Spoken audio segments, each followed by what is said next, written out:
நஹ்மதுல்லாஹல் அலீம் வனுஸல்லி அலா ரசூலில் கரீம் அம்மா பாத். அன்பான பெரியோர்களே, ஜமாத்தார்களே, அல்லாஹ்வின் அருளால் ஃபஜ்ருடைய தொழுகையை தொழுதுவிட்டு நன்மையான காரியங்களை பற்றி பேசுவதற்காக கேட்பதற்காக நாம் எல்லாம் அமர்ந்திருக்கிறோம். ரப்புல் ஆலமீன் நம்முடைய எல்லா அமல்களையும் பரிபூர்ணமாக கபூல் செய்வானாக. ஆமீன்.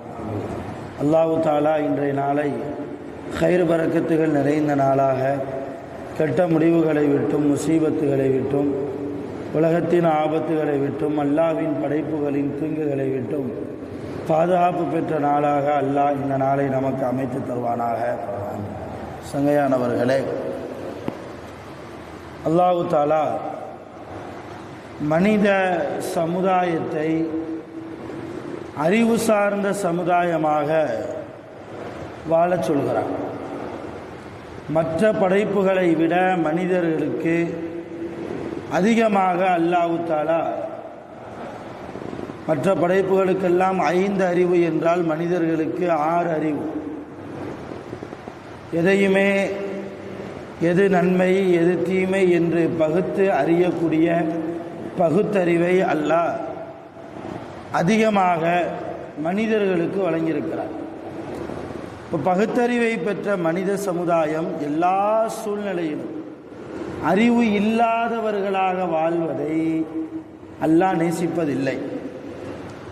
எந்த ஒரு சூழ்நிலையாக இருந்தாலும் அல்லாஹ் கொடுத்த அறிவை பயன்படுத்தி அந்த சூழ்நிலையை விட்டும் தப்பித்து கொள்வது அல்லது அந்த சூழ்நிலையை ஒரு மாதிரியாக அறிவை வைத்து சமாளிப்பது மனிதர்களுக்கு அல்லாஹ் கொடுத்த அன்பளிப்பு. உண்மையிலேயே அல்லாஹ் கூட குர்ஆனில் சில இடங்களில் அஃபலா தஅகிலூன், அறிவு இல்லையா என்று கேட்கிறார். யோசிக்க மாட்டீங்களா? அஃபலா யத்ததப்பரூனல் குர்ஆன், குர்ஆனை நீங்கள் சிந்திக்க மாட்டீர்களா? குர்ஆனை நீங்கள் யோசனை செய்ய மாட்டீர்களா? அஃபலா யன்துரூன இலல் இபிலி கைஃப குலிகத், ஒட்டகத்தின் பக்கம் ஒட்டகத்தை பார்த்து நீங்கள் யோசிக்க மாட்டீர்களா? அல்லாஹ் ஒட்டகத்தை எப்படி படைத்திருக்கிறான் என்பதை நீங்கள் சிந்திக்க வேண்டாமா என்று இப்படி நிறைய குர்ஆனில் இடங்களில் அல்லாஹ் மனிதர்களை யோசிக்க சொல்கிறார். ஏதோ மனிதர் என்பவன் மற்ற ஜீவராசிகளைப் போல மற்ற படைப்புகளைப் போல யோசனை இல்லாமல் அறிவு இல்லாமல் வாழ்வதல்ல மனிதனுடைய வாழ்க்கை. எப்படிப்பட்ட இக்கட்டான சூழ்நிலை வந்தாலும் அறிவை வைத்து நாம் சமாளிக்க வேண்டும். சஹாபாக்களுடைய வாழ்க்கையை எடுத்து பார்த்தால் சையதுனா அலி ரலியல்லாஹு தஆலா அன்ஹு அவங்களுக்கு ஒரு பட்டப்பெயரே அறிவு களஞ்சியம் அலி என்றுதான் பட்டப்பெயர். அவ்வளவு அறிவாற்றல் சையதுனா அலி ரலியல்லாஹு அன்ஹு அவர்களுக்கு. எவ்வளவு பெரிய சொத்து பிரச்சனை வந்தாலும் சையதுனா அலி ரலியல்லாஹு சொடக்கு போடுகிற நிமிடத்தில் அந்த சொத்து பிரச்சனையை தீர்த்து வைக்கக்கூடிய அபாரமான ஆற்றல், அறிவு ஆற்றல் அலி ரலியல்லாஹுவுக்கு உண்டு. ஒரு தடவை ரசூலுல்லாஹ்வுடைய வஃபாத்துக்கு பிறகு அபூபக்கர் சித்திக் ரலியல்லாஹு ஜனாதிபதி, அபூபக்கர் ரலியல்லாஹுடைய வஃபாத்துக்கு பிறகு உமர் ரலியல்லாஹு ஜனாதிபதி, உமர் ரலியல்லாஹுடைய வஃபாத்துக்கு பிறகு சையதுனா உஸ்மான் ரலியல்லாஹு அன்ஹு மதீனாவிலே ஆட்சிக்கு வருகிறார்கள். உஸ்மான் ரலியல்லாஹுடைய வஃபாத்துக்கு பிறகு இஸ்லாத்தில் 4வது கலீஃபாவாக சையதுனா அலி ரலியல்லாஹு ஆட்சி பொறுப்புக்கு வந்ததற்கு பின்னால் ஜனாதிபதி தான் தொலை வைக்கணும். மஸ்ஜித் நபவியில் மதீனாவில் ஜனாதிபதி யாரோ அவங்க தான் இமாம். இப்போ ஒரு தடவை தொலை வைப்பதற்காக வீட்டிலிருந்து பள்ளிவாசலுக்கு வருகிற அந்த நேரத்தில் ஒரு யூதன் கெட்ட எண்ணம் பிடித்தவன், அவன் என்ன நினைச்சான்னா, எப்படியாவது இந்த அலியை பள்ளிவாசலுக்கு போக வைக்கக்கூடாது, முஸ்லிம்கள் எல்லாம் தொழுவதை எப்படியாவது கொஞ்ச நேரம் தடுக்க வேண்டும். நாட்டினுடைய ஜனாதிபதியே முஸ்லிம்களுடைய தலைவரே தொழுகை விஷயத்தில் அசால்ட்டாக இருக்கிறார் என்கிற ஒரு அவப்பெயரை இந்த அலிக்கு நாம் வாங்கி தர வேண்டும் என்ற கெட்ட எண்ணத்திலே ஒரு கேள்வியோடு அலி ரலியல்லாஹு வருகிறார். அலி ரலியல்லாஹு பள்ளிவாசலுக்கு தொலை வைப்பதற்காக வருகிற அந்த நேரத்தில் தெருவிலேயே மடக்கி பிடித்து, அலியே, உங்களை முஸ்லிம்கள் பெரிய அறிவாளி என்றெல்லாம் போற்றுகிறார்கள், நான் கேட்கிற கேள்விக்கு உங்களால் பதில் சொல்ல முடியுமா? நான் கேட்கிற கேள்விக்கு உங்களால் பதில் சொல்ல முடியுமா? அலி ரலியல்லாஹு திரும்ப கேட்டாங்க, நான் பதில் சொல்லிட்டா நீ முஸ்லீமா மாறிடுவியா? சும்மாலாம் பதில் சொல்ல முடியாது. நீ எவ்வளோ பெரிய கேள்வினாலும் கேளு, நான் தொலை வைக்கவும் போகணும், பதில் சொல்கிறேன். இக்கட்டான நேரத்தில் கேள்வி கேட்டு வருகிறாய், பதில் சொல்லிட்டா ஈமான் கொள்ளணும். ஏற்கனவே நீ அல்லாஹ்வை ஈமான் கொண்டு தான் இருக்க. எங்கள் ரசூலை முஹம்மது நபியை உன்னுடைய நபியா நீ ஏற்றுக்கிறேன். முஸ்லீமாக மாறிடுவியா? அந்த ஈதம் சொன்னால் மாறிடுறேன். அல்லாஹ்வை சத்தியம் விட்டு சொன்னான், வல்லாஹி அல்லாஹ்வை சத்தியமாக என் கேள்விக்கு பதில் சொல்லிட்டா நான் முஸ்லீம் ஆகிடுவேன். உடனே சொல்லணும். இந்த யோசிப்பதற்கெல்லாம் வேலையே கிடையாது, உடனே சொல்லணும். சரின்னு சொல்லி கேள்வி கேளுன்னாங்க அலி ரலியல்லாஹு. அந்த யூதன் கேட்டான், என்ன கேள்வி? என்னென்ன உயிரினமெல்லாம், எந்தெந்த பிராணி எல்லாம் முட்டையிட்டு குஞ்சு பொரிக்கும், என்னென்ன பிராணி எல்லாம் குட்டி போட்டு பால் கொடுக்கும்? யோசிக்காம சொல்லணும். உலகத்தில் அல்லாஹ்வால் படைக்கப்பட்ட படைப்புகளில் எந்தெந்த பிராணியெல்லாம் முட்டையிட்டு குஞ்சு பொரிக்கும், எந்தெந்த பிராணியெல்லாம் குட்டி போட்டு பால் கொடுக்கும்? இதுதான் அவனுடைய கேள்வி. இப்போ அலி ரலியல்லாஹு ஒரு இடத்துல நாம இருந்தால் யோசிப்போம் இல்லையா? ஆடு குட்டி போடும், மாடு குட்டி போடும், வாத்து முட்டையிடும், கோழி முட்டை, இப்படி நம்ம யோசித்து ஒவ்வொன்றா பதில் சொல்லுவோம். சரினா அலி ரலியல்லாஹு சிரிச்சுக்கிட்டே சொன்னாங்களா, ரொம்ப பாரதூரமான கேள்வி கேட்பேன்னு நான் நினச்சேன். இவ்வளவு ஈஸியாவா கேள்வி கேட்ப? யூதர்கள் எல்லாம் ரொம்ப அறிவாளின்னு நான் நினச்சிட்டு இருந்தேன். ஆனால் நீ கேள்வி கேட்பதிலேயே இவ்வளவு பெரிய முட்டாளாக நீ இருக்கிறாயே. சரி, இருந்தாலும் நீ கேள்வி கேட்டுட்ட, நான் பதில் சொல்கிறேன். இப்போ நீ ஈமான் கொள்ளணும், ஈமான் கொள்வதற்கு முஸ்லீமாக மாறுவதற்கு தயாராக இருந்து கொள் என்று சொல்லிவிட்டு செய்தனா அலி ரலியல்லாஹு ரொம்ப சிம்பிளாக அந்த கேள்விக்கு பதில் சொன்னாங்க. ரொம்ப சிம்பிளாக. எப்படி? எந்தெந்த பிராணிக்கெல்லாம் காது வெளியே தெரியலையோ அந்தந்த பிராணியெல்லாம் முட்டையிட்டு குஞ்சு பொரிக்கும். எந்தெந்த பிராணிகளுக்கெல்லாம் காது வெளியே தெரிகிறதோ அந்தந்த பிராணிகள் எல்லாம் குட்டி போட்டு பால் கொடுக்கும். இதுதான். கலிமா சொல்லு, இப்போ முஸ்லீம் ஆகணும், வேற வழி இல்லை. அந்த யூதன் முஸ்லீம் ஆகிவிட்டான். எதற்காக சொல்றேன்னா, செய்தனா அலி ரலியல்லாஹு எவ்வளவு பெரிய அறிவா. இப்போ நம்ம இந்த பதில் தெரிஞ்சதுக்கு பின்னால இதுக்கெல்லாம் இந்த பதில் சொல்றதுக்கெல்லாம் பெரிய அறிவு தேவையான்னு நம்ம யோசிப்போம். ஆனால் அந்த இடத்தில் நின்று யோசிக்கணும். முஸ்லீமா மாறிடுறேன்ட்டு வர்றான், இல்லைன்னா தொழுகைக்கும் போகணும், தொலை வைக்கணும். நிறைய சஹாபாக்கள் தொழுகைக்காக பள்ளிவாசலில் ஜனாதிபதிக்காக இமாமுக்காக காத்து கொண்டிருக்கிறார்கள். லேட்டாக போனால் இஸ்லாத்திற்கே கெட்ட பெயர் இல்லையா? ஜனாதிபதியே ரசூலுல்லாஹ்வுடைய குடும்பாளி, அவங்களே இவ்வளோ அசால்ட்டாக இருக்கிறாங்களே தொழுகை விஷயத்தில் என்கிற ஒரு அவப்பெயர் வரும். பதில் சொல்லாவிட்டால் ஒட்டுமொத்த இஸ்லாமியர்களையும் இந்த யூத பெயர் ரொம்ப கேவலமாக நினைப்பான், அசிங்கமாக நினைப்பான். இவ்வளவு இக்கட்டான சூழ்நிலையிலும் தன்னுடைய சாமானிய அறிவை பயன்படுத்தி செய்தனா அலி ரலியல்லாஹு அவன் கேட்ட கேள்விக்கு பதில் சொல்லி நகன்றார்கள் என்பதோடு மாத்திரமல்ல, அந்த யூதனையும் முஸ்லீமாக மாற்றினார்கள். இது போன்ற சமோஜிதமான அறிவு நமக்கும் வேண்டும். இன்றைக்கு நம்முடைய குடும்பங்களில் நிறைய பிரச்சனை. ஒரு மனைவியவே சமாளிக்க தெரியலை இல்லையா? எல்லா குடும்பத்திலையும் பிரச்சனை தான். ஒருவர் வந்தார், மனைவி பேச்சை கேட்க மாட்டேங்கிறா, எதுக்கெடுத்தாலும் எதிர்த்து பேசுகிறா, சண்டை போட்டுக்கிட்டே இருக்கிறா அப்படின்னு சொல்லி உமர் ரலியல்லாஹுடைய காலத்தில் அவங்க ஆட்சி அப்போ நடக்குது. இப்போ ஜனாதிபதிகிட்ட கம்ப்ளைண்ட் பண்ணுவோம் வீட்டு மனைவியை கூப்பிட்டு உமர் அலி எல்லாம் கண்டிப்பாங்க, சத்தம் போடுவாங்க, அதுலேருந்து இந்த பொம்பளை கொஞ்சம் அமைதியாக இருக்கிறதுக்கு வாய்ப்பு இருக்குது அப்படின்னு சொல்லி அவர் உமர் அலி அல்லாவுடைய வீட்டுக்கு வர்றார். ஒரு ஆள் வீட்டு வாசல் படிக்கு வந்துட்டு திரும்ப மறுபடியும் திரும்பி போகிறார். உமர் அலி எல்லாம் பார்த்துக்கிட்டாங்க. அவர் திரும்ப போகவும் உமர் அலி அல்லா வீட்டுக்குள்ளேருந்து வெளியே வரவும் கரெக்டாக இருக்குது. போகிற நபரை உமர் அலி அல்லா கூப்பிட்டு, சகோதரரே, தோழரே, ஏதோ தேவைக்காக என்னை தேடி வந்தது போல் தெரிகிறது, ஆனால் எதுவுமே என்கிட்ட பேசாமல் திரும்ப போகிறீங்களே, உங்களுக்கு என்ன வேணும் சொல்லுங்கள், நான் செய்கிறேன் அப்படின்னு உமர் அலி அல்லா கேட்குறாங்க.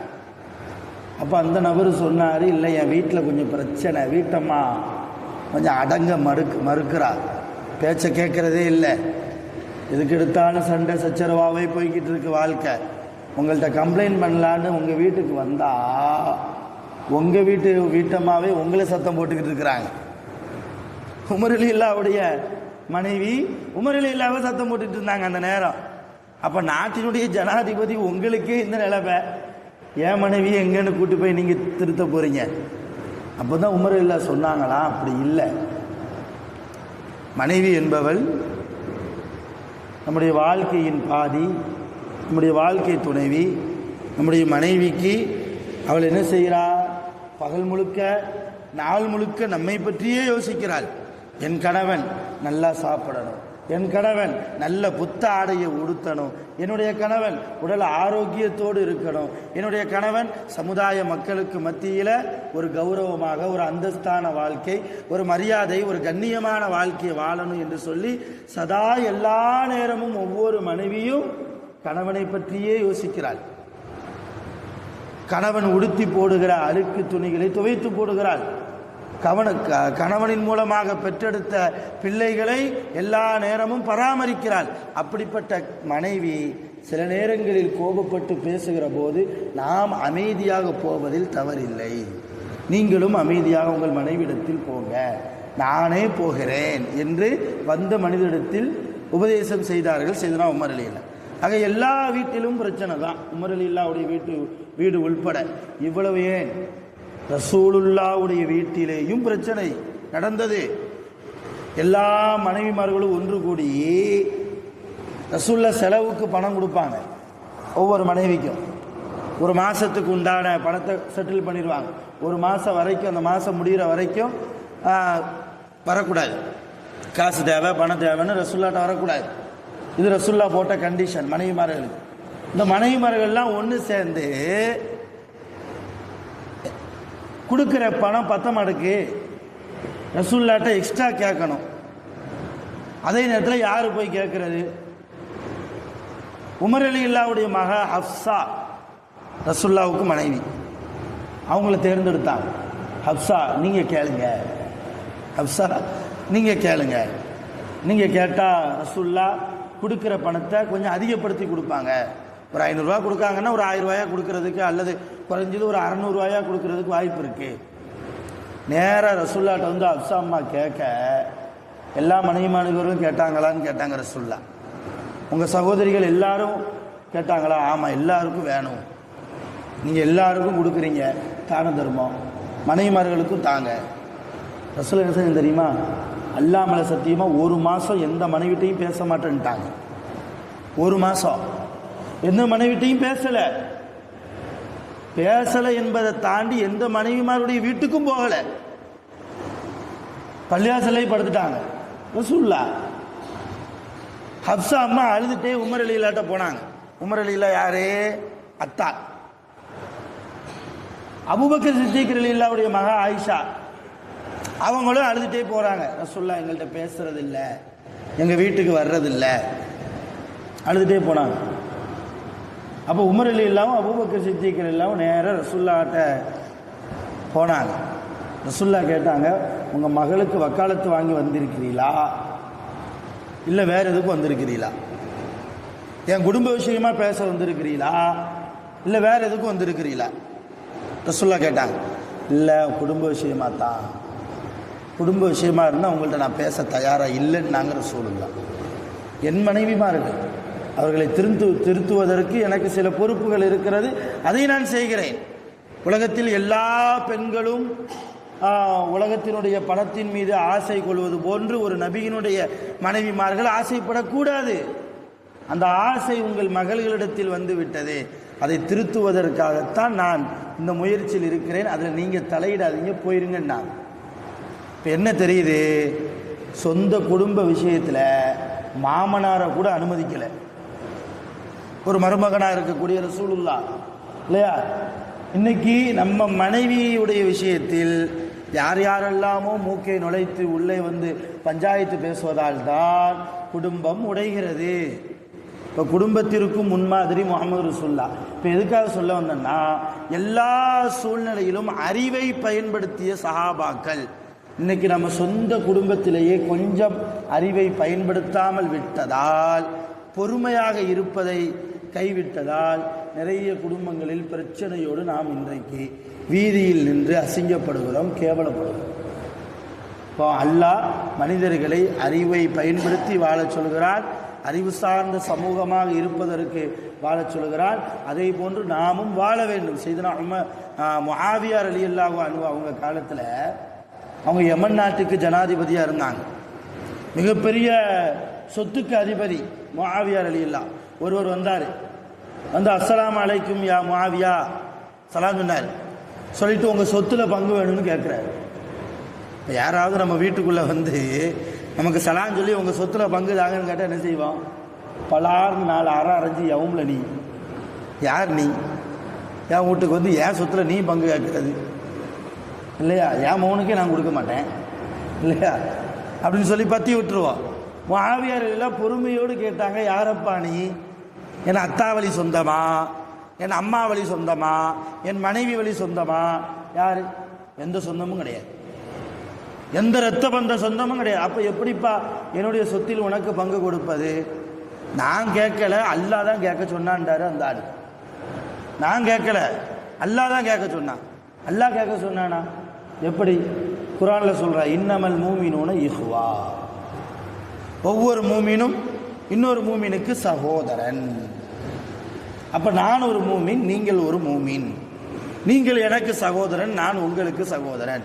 அப்போ ஒரு சகோதரனுடைய சொத்தில் இன்னொரு சகோதரனுக்கு பங்கு உண்டு. எனவே உங்கள் சொத்தில் எனக்கு பங்கு உண்டு, பங்கை தாங்கன்னு கேட்குறாரு. சும்மா கேட்கல, குர்ஆனை வச்சு கேட்குறாரு. சொத்தில் பங்கு கொடுக்கலன்னா குர்ஆனை மறுத்த பாவம் முஆவியா ரலியல்லாஹுவுக்கு வரும். இப்போ இக்கட்டான சூழ்நிலை, என்ன செய்கிறது? முஆவியா எல்லாம் யோசிச்சாங்க, சரிதான் நீ கேட்பது சரிதான்னு சொல்லி நேராக வீட்டுக்குள்ளே போய் கஜானாவில் இருந்து பீரோவில் திறந்து ₹1 மட்டும் எடுத்து கொண்டு வந்து கொடுத்தாங்க. ₹1 கொண்டு வந்து கொடுத்தாங்க. வந்தவருக்கு வாங்கிட்டு கோவம், என்ன முஆவியா உங்கள்கிட்ட பிச்சை கேட்டால் வந்திருக்கேன்னு சத்தம் போட்டார். உங்கள்கிட்ட பிச்சை கேட்டால் வந்திருக்கிறேன், யாசகம் கேட்டால் வந்தேன், ₹1 தர்றீங்க, உங்கள் சொத்தில் பங்கு வேணும். யமன் நாட்டுக்கே ஜனாதிபதி, 8 மாகாணங்களுக்கும் அதிபதி யார்? முஆவியா ரலியல்லாஹு. அவ்வளோ பெரிய சொத்து கிடக்கு. அந்த சொத்துல சரிபாதி வெறும் ₹1 தானா? ரொம்ப ஆவேசப்பட்டு பேசும்போது முஆவியா சொன்னாங்க, ரொம்ப அவசரப்படாதப்பா, உலகத்தில் இருக்கிற எல்லா மூமினும் எனக்கு சகோதரன், நீ மட்டும்தான் மூமினா? எல்லா மூமினும் எனக்கு யாரு? சகோதரன். இப்போ நீ சொல்வதின்படி பார்த்தா எல்லா மூமினுக்கும் என் சொத்துல பங்கு உண்டு. எல்லா மூமினுக்கும், உலகத்தில் இருக்கிற எல்லா முஸ்லீமுக்கும் நான் என் சொத்துல பங்கு கொடுக்கறதா இருந்தா உனக்கு இந்த ₹1 கூட வராது இல்லையா? நான் எப்படி கால்குலேட் பண்ணி பிரிச்சா இந்த ₹1 கூட வராது. நானா பார்த்தியா சகோதரன் பொழைச்சிக்கிட்டுமேன்னு சொல்லி ₹1 தந்திருக்கிறேன், வாங்கிட்டு போ. வந்தவர் வாயடைத்து போனார். இப்போ தன் சொத்திற்கு ஊர் விளைவிக்கும் அளவுக்கு ஒருவர் வந்தாலும் கூட தன் சமோஜிதமான அறிவை பயன்படுத்தி சஹாபாக்கள் சொத்தை பாதுகாத்தார்கள், குடும்பத்தை பாதுகாத்தார்கள், ஈமானை பாதுகாத்தார்கள், இஸ்லாத்தை பாதுகாத்தார்கள். இன்றைக்கு அதுபோன்ற வாழ்க்கை உள்ள அறிவுள்ள வாழ்க்கையாக நம்முடைய வாழ்க்கையை நாம் ஆக்கிக் கொள்ள வேண்டும். சஹாபாக்களை பின்பற்றி, அல்லாஹ்வுடைய வேதத்தை பின்பற்றி, அல்லாஹ்வுடைய ரசூலை பின்பற்றி, நல்லோர்களுடைய உபதேசங்களை எடுத்து நம்முடைய வாழ்க்கையை நாம் தூய்மையான வாழ்க்கையாக, பரிசுத்தமான வாழ்க்கையாக, அறிவுள்ள வாழ்க்கையாக நாம் வாழ்வோம். வல்ல ரஹ்மான் நம் அனைவர்களுக்கும் அருள் புரிவானாக. ஆகிரு தஅவானா அல்ஹம்துலில்லாஹி ரப்பில் ஆலமீன். சுப்ஹானல்லாஹி வ பிஹம்திஹி சுப்ஹானல்லாஹி.